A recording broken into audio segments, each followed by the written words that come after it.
जय श्री राम दोस्तों, मैं टिकमचंद चौधरी आप सभी का स्वागत करता हूं हिस्ट्री के आपके अपने यूट्यूब चैनल पीटी हिस्ट्री वाला पर। देखिए, अपन पढ़ रहे थे राजस्थान में गुर्जर प्रतिहार वंश। अपन ने गुर्जर प्रतिहार वंश की सबसे पहली जो शाखा थी मंडोर शाखा, उसके बारे में पढ़ लिया है। फिर अपन ने इस मंडोर शाखा को पढ़ते वक्त अपन ने एक बात जिक्र किया था कि हरिश्चंद्र का जो चौथा पुत्र था, जिसे दद्द प्रथम कहा जाता है या दद्द कहा जाता है, उसने क्या किया, भड़ोच में जाकर अपनी एक गुर्जर प्रतिहार एक नई शाखा की स्थापना की। तो सबसे पहले अपन इस शाखा के बारे में चर्चा करते हैं, ठीक है। फिर अपन बात करते हैं जो कि आपकी जालोर या जिसे कन्नौज या उज्जैन की शाखा भी कहते हैं उसके बारे में, ठीक बात है। जो महत्वपूर्ण शाखा है वो पहले बात करेंगे अपन भड़ोच के गुर्जर प्रतिहार।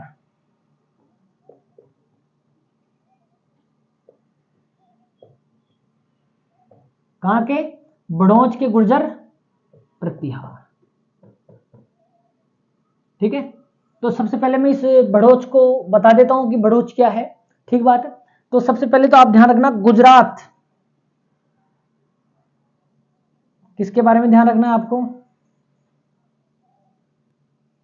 गुजरात के बारे में ध्यान रखना है।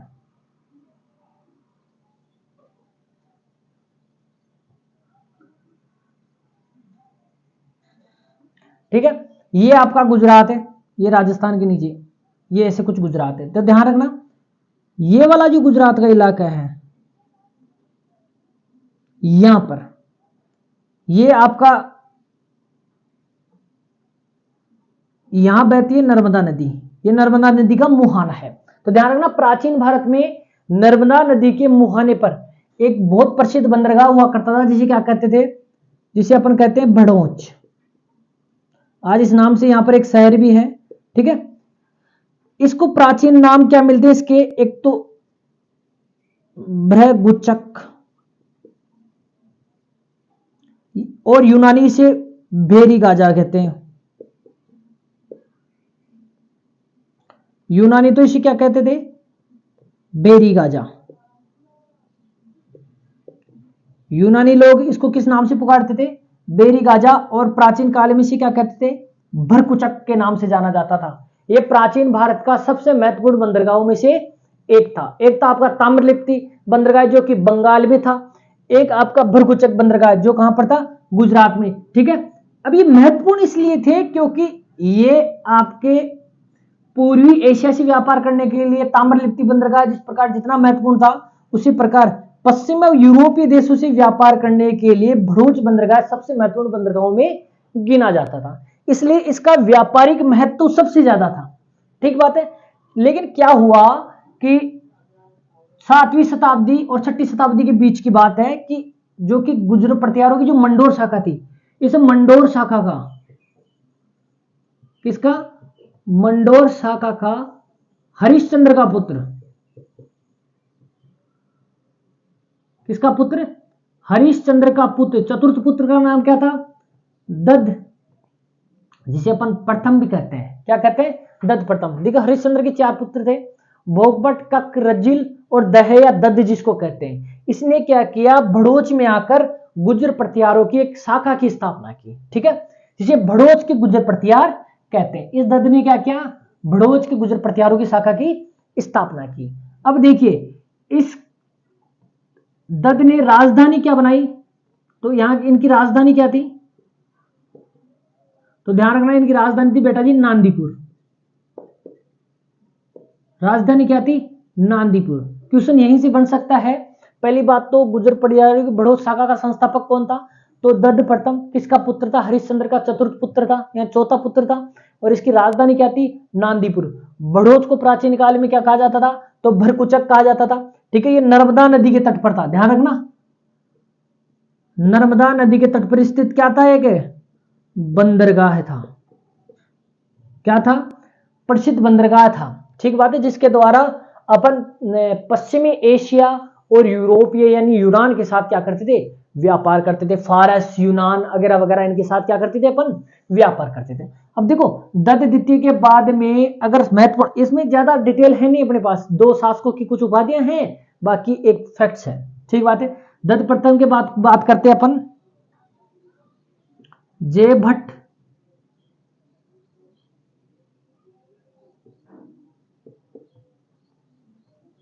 द्वितीय की, किसकी बात करते अपन, जयपट द्वितीय, जिसने वीतराग की उपाधि धारण की। किसकी उपाधि, वीतराग की उपाधि धारण की। एक बात करते अपन दद द्वितीय, ठीक बात है, दद द्वितीय, इसने एक उपाधि धारण की थी महाराजाधिराज प्रशांत राग। किसकी उपाधि धारण की, महाराजाधिराज प्रशांत राग की उपाधि धारण की, ठीक बात है। अब देखिए एक दान पत्र मिलता है, पहली बात तो इनकी जानकारी के लिए दो दान पत्रों को ध्यान रखना है, एक तो नौसारो दान पत्र,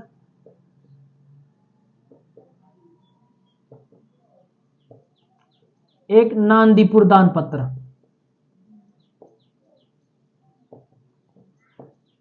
ठीक बात है, ये दोनों दान पत्र किसकी जानकारी देते हैं, भड़ोच के गुज्जर प्रतिहारों की जानकारी देते हैं। जो आपको नौसारो दान पत्र है, इस नौसारो दान पत्र से दद द्वितीय के बारे में कुछ जानकारी मिलती है।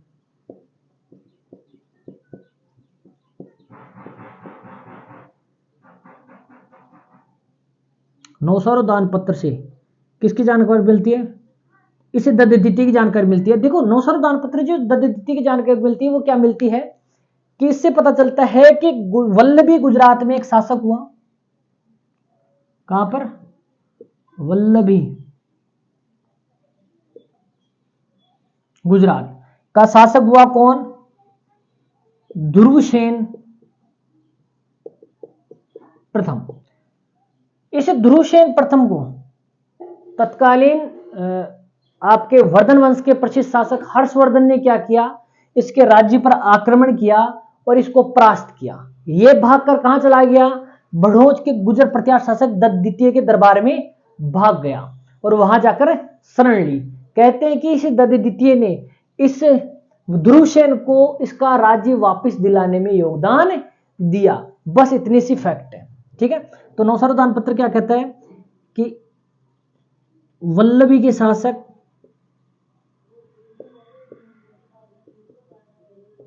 किसके शासक, वल्लभी के शासक ध्रुवसेन द्वितीय, यहां पर द्वितीय लगाना भाई, ठीक है। ध्रुवसेन द्वितीय पर हर्षवर्धन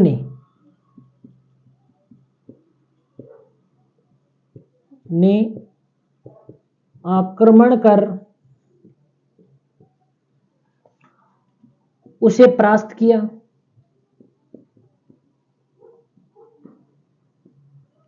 ध्रुवसेन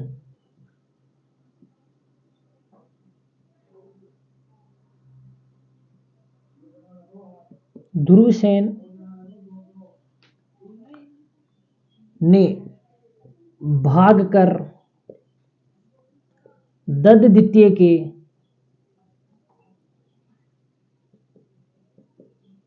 दरबार में शरण ली, राज्य में शरण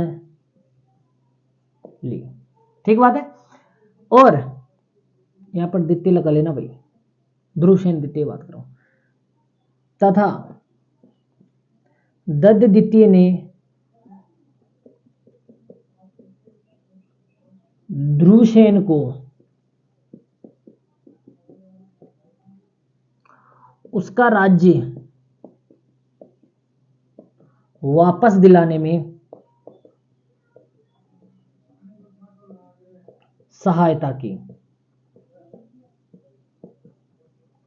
यानी इसके कहने पर हर्षवर्धन ने क्या किया, इस ध्रुवसेन द्वितीय को उसका राज्य वापस लौटा दिया। इससे यह पता चलता है कि जो दद द्वितीय था वो एक शक्तिशाली शासक था, जिसकी शक्ति को कौन स्वीकार करता था, आपका खुद हर्षवर्धन स्वीकार करता था, जो वर्धन वंश का सबसे शक्तिशाली शासक रहा है। उसने भी क्या किया, दद द्वितीय के कहने पर क्या किया, ध्रुवसेन द्वितीय को क्या कर दिया, उसका राज्य वापस लौटा दिया।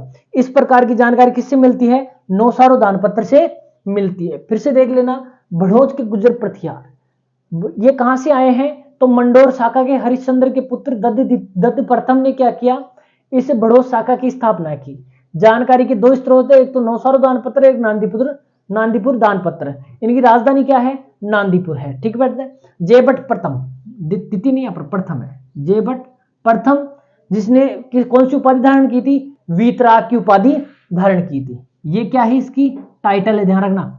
दत्त द्वितीय, जो भड़ोच के गुर्जर प्रतिहारों में सबसे शक्तिशाली शासक हुआ। ठीक बात है, जिसने महाराजाधिराज प्रशांत राज की उपाधि धारण की। कौन सी उपाधि धारण की थी? महाराजाधिराज प्रशांत राज की उपाधि धारण की। ये इतना प्रसिद्ध क्यों था? तो इसकी जानकारी के लिए एक स्त्रोत अपने पास, नौसारुदान पत्र। इस नौसारुदान पत्र में कहा गया है कि वल्लभी का एक शासक हुआ करता था, कौन? ध्रुवसेन द्वितीय। उस ध्रुवसेन द्वितीय पर क्या किया? हर्षवर्धन ने आक्रमण कर दिया उसके राज्य पर, और हर्षवर्धन ने उसको क्या कर दिया? परास्त कर दिया। तो हर्षवर्धन से बचने के लिए क्या किया? ध्रुवसेन द्वितीय ने किसकी शरण ली? दत्त द्वितीय, यानी भड़ोच के गुर्जर प्रतिहार के राज्य में शरण ली। शरण ली और उससे विनती की कि मुझे राज्य वापस दिलवा दे। क्या कहते हैं कि दत्त द्वितीय ने क्या किया? आपके हर्षवर्धन से जाकर इसके राज्य को वापस दिलवाया। ये बस इतना सा आप चीज ध्यान रखना, क्योंकि आपसे क्वेश्चन कैसे पूछ सकता है? तो वह कौन सा प्रतिहार शासक था जिसके कहने पर हर्षवर्धन ने वल्लभी का राज्य ध्रुवसेन द्वितीय को वापस लौटाया? तो किसके कहने पर? दत्त द्वितीय के कहने पर। ठीक बात है। इस भड़ोच के प्रतिहार शासक शाखा का अंतिम शासक कौन था? तो ध्यान रखना, जयभट्ट चतुर्थ। जयभट्ट चतुर्थ, ये भड़ोच के गुर्जर प्रतिहारों का क्या था? अंतिम शासक। बस ये हो गया आपका भड़ोच के गुर्जर प्रतिहार। ठीक बात है, इतना जरूर ध्यान रखना। भड़ोच को ये बहुत प्रसिद्ध बंदरगाह हुआ करता था नर्मदा नदी के तट पर। ठीक बात है। भड़ोच को प्राचीन काल में भरकुचक कहा जाता था, और यूनानी लोग इसको भेरी गाजा या बेरी गाजा कहते थे। भेरी गाजा या बेरी गाजा, ठीक है, बे भी लिख सकते हो यहाँ पर, बेरी गाजा क्या कहते हैं? यूनानी लोग, यूनानी जितने भी इतिहासकार हुए हैं, ठीक है, उन्होंने इसका नाम किस रूप में लिया है? बेरी गाजा के रूप में लिया है। तो ये दोनों पॉइंट अक्सर ये क्वेश्चन पूछे जाते हैं और बहुत बार पूछे गए। पश्चिमी भारत का प्राचीन काल का सबसे महत्वपूर्ण बंदरगाह कौन था?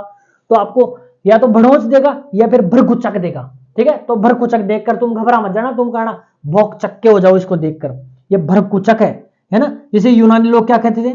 Berry Gaza. क्वेश्चन ऐसे पूछा जा सकता है कि प्राचीन काल में यूनानी लोग किस प्रसिद्ध बंदरगाह को क्या कहते थे? बेरी गाजा कहते थे। तो ध्यान रखना, भरकुचक बंदरगाह को, जिसे आज अपन क्या कहते हैं? भड़ोच कहते हैं। ठीक है, या ब्रोच भी कहा जाता है इसको। ठीक है, ब्रोच भी कहते हैं आज वर्तमान में इसको, ब्रोच या भड़ोच वगैरह वगैरह। जिला ही है गुजरात में भड़ोच नाम का। ठीक है, और ये महत्वपूर्ण शासक एक तो दत्त प्रथम, जिसने स्थापना की, नांदीपुर राजधानी थी। जयभट्ट प्रथम का ध्यान रखना है, जिसने वीतराग की उपाधि धारण की। दत्त द्वितीय का ध्यान रखना है, जिसने महाराजा प्रशांत राज की उपाधि धारण की। नौसारुदान पत्र के बारे में ये चीज ध्यान रखनी है आपको। और अंतिम शासक कौन था? जयभट्ट चतुर्थ था। ठीक बात है, ये क्या थे? गुर्जर प्रतिहारों की भड़ोच शाखा के शासक। ठीक बात है, स्क्रीनशॉट लो ताकि आगे चले। यस, देखिए ये तो था आपका भड़ोच प्रतिहार, भड़ोच के गुर्जर प्रतिहार। इसमें दो शासकों का आपको ध्यान रखना है, सबसे महत्वपूर्ण ध्यान रखना है दत्त द्वितीय का, और एक ध्यान रखना है संस्थापक दत्त प्रथम का, और अंतिम शासक जयभट्ट चतुर्थ का। बस इतना ही है, इनमें ज्यादा कुछ है नहीं। आप देखो कि इतना सा में ये पूरा हो गया, तो बिल्कुल इतनी ही जानकारी है इनके बारे में, इससे बाहर कोई भी जानकारी नहीं है। ठीक बात है, यहाँ पर क्वेश्चन बन सकता है एक तो आपका राजधानी का, एक भरकुचक से संबंधित क्वेश्चन बन सकता है, एक दत्त द्वितीय या दत्त प्रथम या जयभट्ट चतुर्थ के बारे में क्वेश्चन बन सकता है। इससे ज्यादा यहाँ से कोई क्वेश्चन नहीं बन सकता है। ठीक बात है, अब बात करते हैं अपन भीनमाल या उज्जैन या कन्नौज के प्रतिहार शासक। किसके बारे में बात करेंगे अपन? भीनमाल, उज्जैन या कन्नौज के प्रतिहार शासक। मैंने ये तीनों नाम क्यों लिखे हैं भाई? भीनमाल भी लिख दिया, उज्जैन भी लिख दिया और कन्नौज भी लिख दिया। तो ये माना जाता है कि जो मंडोर से एक शाखा आई वो पहले भीनमाल में रही, फिर उसने उज्जैन को राजधानी बनाया, फिर उसने कन्नौज को राजधानी बनाया। तो संभवतः उसी शाखा ने इन तीनों जगह राज शासन किया, एक ही शाखा ने। इस कारण अपन को इसको मोटे तौर पर ये मानते हैं भीनमाल, उज्जैन या कन्नौज के प्रतिहार शासक। अब देखिए मैं सबसे पहले बात करूंगा भीनमाल को। भीनमाल को प्राचीन काल में रत्नमाल, पुष्पमाल, श्रीमाल आदि नामों से भी पुकारा जाता था। उज्जैन को प्राचीन काल में अवंती के नाम से जाना जाता था। किसके नाम से? अवंती के नाम से जाना जाता था। कन्नौज को कान्यकुब्ज के नाम से जाना जाता था। बहुत ही महत्वपूर्ण बातें हैं तीनों से संबंधित। भाई तीनों को प्राचीन काल में किस नाम से जाना जाता था, तो अपन पहले वो बात कर लेते हैं, बाद में अपन शासकों के बारे में चर्चा करेंगे यहाँ पर। भाई यहाँ के जो इस शाखा का संस्थापक कौन था और इसके बाद में कौन कौन से शासक हुए हैं और उनकी क्या क्या पॉलिटिकल अचीवमेंट्स और जो आपकी सांस्कृतिक अचीवमेंट्स है उनके बारे में चर्चा करेंगे।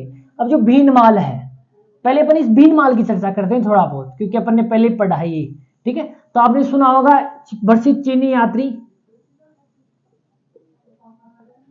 चीनी यात्री कौन? ह्वेनसांग, ठीक है। वो क्या भारत की यात्रा पर आया। जब भारत की यात्रा पर आया तो उसने भारत की यात्रा से संबंधित एक विवरण लिखा, यानी एक बुक लिखी, जिसको अपन क्या कहते हैं? सीयू की, यानी इसकी बुक है ये। भारत की यात्रा से संबंधित एक किसने बुक लिखी? सीयू की नाम की, ठीक है। उस सीयू की में है ना ये 72 देशों का उल्लेख करता है। कितने? 72 देशों का उल्लेख किया है। इन 72 देशों में एक देश का और उल्लेख करता है। इन 72 देशों में एक देश का उल्लेख किया है जिसका नाम है क्या? कुचेलो। वो कूचा नहीं जो अपने लगता है, ये कुचेलो देश का नाम है, जिसको क्या कहते हैं? गुज्जर राज्य। अपन ये अपने यहाँ हिंदी में क्या कहेंगे उसको? गुज्जर राज्य। चीनी में इसको कुचेलो लिखा है उसने, ये वास्तव में इसका हिंदी में आता है गुज्जर राज्य, ठीक बात है। इसकी राजधानी क्या बताता है? वो राजधानी बताता है क्या? पीली मोलो। कौन सा मोलो? पीली मोलो। कौन सा मोलो रे? पीली मोलो बताता है, ठीक बात है। ये पॉइंट ध्यान रखना, यानी ये समझना चाहिए कि जब हर्षवर्धन के समय में ह्वेनसांग भारत आया तो उस समय भीनमाल की गुर्जर प्रतिहार शाखा की स्थापना हो चुकी थी, ठीक बात है। और जिसकी राजधानी क्या थी? पीली मोलो थी। लेकिन उस समय तक के यहाँ के शासक इतने शक्तिशाली नहीं थे, ठीक है। तो उनका अपने पास इतनी जानकारियां नहीं है। संभव तो उनके सामंत के रूप में कार्य करते होंगे, लेकिन वो एक अलग सी राज्य की जरूर चर्चा करता है। कौन? ह्वेनसांग, ठीक बात है। और यहाँ के गुर्जर प्रतिहारों को क्या कहा गया है? रघुवंशी प्रतिहार कहा गया है। यानी कह सकते हैं जो भीनमाल के प्रतिहार थे वही उज्जैन के बने, बाद में यही कन्नौज को राजधानी बनाया। यानी इन तीनों जगह की जो प्रतिहार कहलाए वो कैसे प्रतिहार थे? रघुवंशी प्रतिहार थे। क्या? रघुवंशी प्रतिहार। इनको क्षत्रिय प्रतिहार भी बोल सकते हैं कि रघुवंश क्षत्रिय वंश से संबंधित था, तो इसलिए क्षत्रिय प्रतिहार भी बोल सकते हैं। यानी अपन इसको कहेंगे रघुवंशी प्रतिहार, ठीक है। तो चीनी यात्री ह्वेनसांग ने अपनी बुक सीयू की में 72 देशों का उल्लेख करते हुए नए देश कुचेलो का उल्लेख किया, जिसको गुर्जर का राज्य कहते थे, ठीक बात है। जिसकी राजधानी पीली मोलो, पीली मोलो का मतलब भीनमाल बताया है। क्या बताया है? भीनमाल। इस भीनमाल को प्राचीन काल में किस नाम से पुकारते थे? तो ध्यान रखना, इस भीनमाल को कहते थे श्रीमाल, रत्नमाल, पुष्पमाल,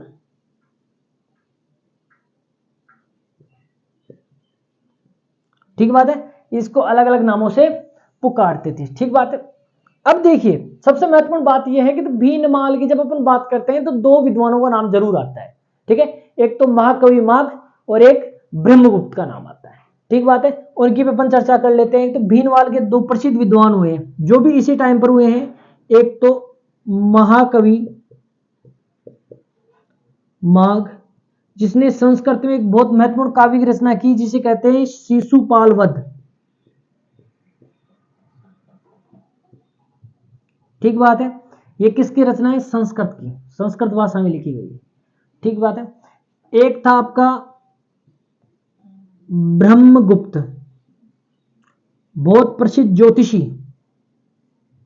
और गणित का विद्वान था ब्रह्मगुप्त, ठीक है। तो ब्रह्मगुप्त ने एक तो ज्योतिषी से संबंधित ग्रंथ लिखा जिसे ब्रह्मस्फुट सिद्धांत कहते हैं।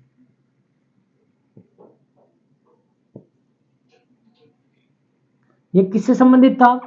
बेटा जी ज्योतिष से संबंधित था।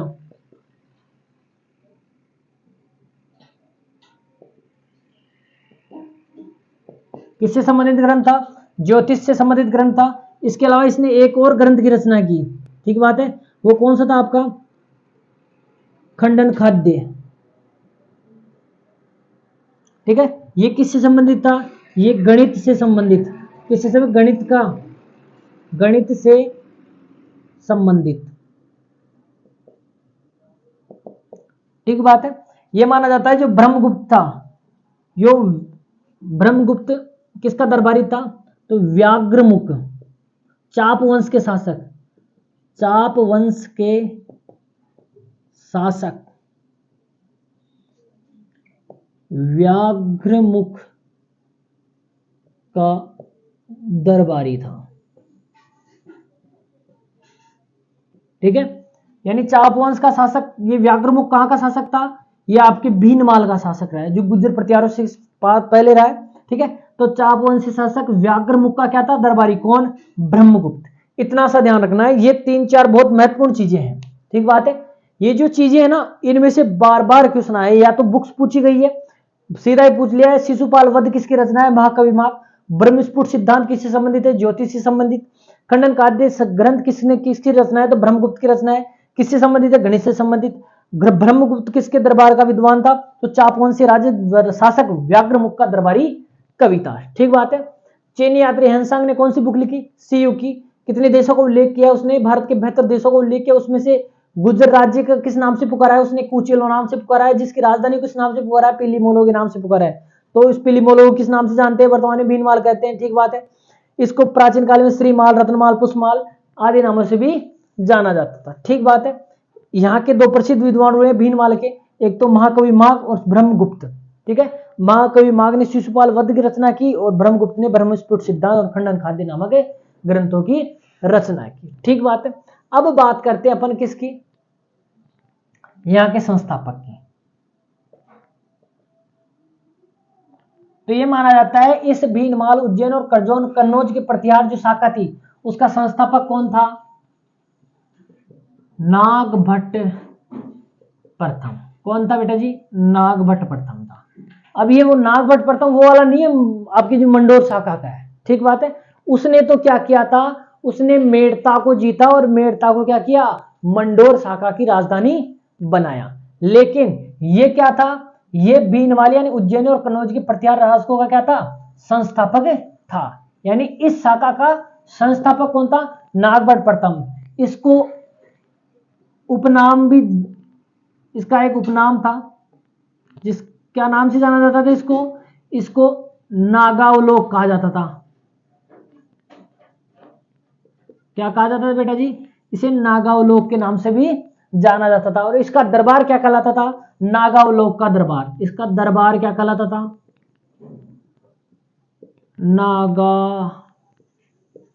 नागावलोक का दरबार। ये इतना प्रसिद्ध शासक था, तो तत्कालीन उस समय के जो जितने भी राजपूत शासक हुआ करते थे, जिसमें आपके गुहिल हो गए, चौहान हो गए, परमार हो गए, प्रतिहार हो गए, राठौड़ हो गए, ये सब क्या थे? इसके सामंत हुआ करते थे। जैसे अपन आगे चर्चा करेंगे नागभट्ट प्रथम के शासनकाल में, तो इसके क्या हुआ करते थे? सामंत हुआ करते थे। तो तत्कालीन राजपूत शासक इनके सामंत हुआ करते, क्या हुआ करते थे? सामंत हुआ करते थे, यानी सामंत के रूप में कार्य करते थे। यानी उत्तर भारत में एक राजनीतिक सत्ता या केंद्रीय सत्ता की स्थापना करने का कार्य किसने किया? नागभट्ट प्रथम ने किया। ठीक बात है। इसको नागावलोक के नाम से जाना जाता है। इसका दरबार नागावलोक का दरबार कहलाता था। ठीक है। यहां तक कि जो कि राजपूत शासक थे, वो अपने बड़े गर्व से खुद को यह कहते थे कि हम नागावलोक के दरबार के क्या हैं? सामंत हैं। ठीक बात है। तो ये प्रारंभिक चीजें हैं। और राजधानी क्या रही? सबसे पहले इसने क्या कर दिया? भीनमाल से निकलकर अपने राज्य का विस्तार करते ही राजधानी क्या बनाई? तो इसने राजधानी बना ली उज्जैन। क्या बना ली? उज्जैन। और उज्जैन को प्राचीन काल में क्या कहा जाता था बेटा जी? अवंती। ये इतना सा जरूर ध्यान रख लेना। ठीक है। उज्जैन को क्या कहा जाता था, अवंती कहा जाता था। तो आपसे ये भी कर सकता है कंफ्यूज करने के लिए, तो नागभट्ट प्रथम की राजधानी थी, उज्जैन न देकर अवंती दे दे, तो दोनों एक ही बात है। ठीक बात है। तो ये उज्जैन को क्या कहा जाता था प्राचीन काल में, अवंती भी कहा जाता था। तो दोनों में से कुछ भी दे दे तो राजधानी एक ही बात है। ठीक बात है। बाकी अब जो नागभट्ट प्रथम है, अब उसका काल पीरियड क्या था, और उसने राजधानी के साथ साथ उसने कौन कौन सी जो की पॉलिटिकल अचीवमेंट्स प्राप्त की थी। उसने अरबों को परास्त किया, अरबों के साथ साथ उसने उस डिबेट पहली बार हुई, वो राष्ट्रकूटों से भी हुई, और राष्ट्रकूटों के साथ युद्ध में किससे परास्त हुआ, कहां पर जाना पड़ा, वगैरह वगैरह जो भी चर्चा होगी वो अपन अगली क्लास में एक अलग एक ही क्लास लेंगे नागभट्ट प्रथम के बारे में। तब तक के लिए अच्छे से पढ़ते रहिए, स्वस्थ रहिए। जय श्री राम, खम्मा गणे।